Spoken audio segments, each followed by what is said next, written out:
पाहुयात हार्बर मार्गावरती तांत्रिक बिघाड झालाय। नेरूळ स्थानकाजवळ तांत्रिक बिघाड झाल्याचं कळतंय।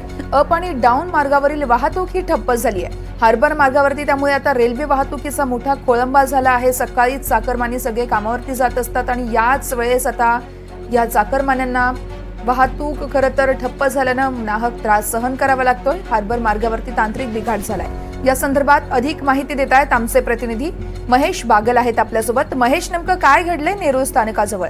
नेरूळ स्थानकाजवळ तांत्रिक बिघाड झाल्यामुळे गेल्या तासाभराहून अधिक वेळ हार्बर मार्गावरील वाहतूक ही ठप्प झालेली आहे। अप आणि डाऊन या दोन्ही मार्गावरची वाहतूक ही थांबलेली आहे। सकाळची वेळ आहे, बरेच नागरिकांना त्यांच्या ऑफिसला जाण्यासाठी रेल्वे स्टेशनवर आले असता त्यांना या अडचणीचा सामना करावा लागत आहे। गेल्या तासाभरापासून वाहतूक ठप्प असल्यामुळे रेल्वे स्थानकावर मोठी गर्दी पाहायला मिळत आहे। पनवेल पासून सुटणाऱ्या लोकल्स असतील किंवा पनवेलच्या दिशेने जाणाऱ्या लोकल्स असतील, ज्या नेरूळ पासून पुढे जाण्याचा प्रयत्न करत असतील, या सगळ्या रुळावर थांबलेल्या आहेत। लवकरात लवकर हा तांत्रिक बिघाड दुरुस्त करून वाहतूक पूर्वपदावर आणण्याचा प्रयत्न रेल्वेकडून केला जातोय, मात्र अद्यापही ही सेवा जी आहे ती सुरू झालेली नाहीये।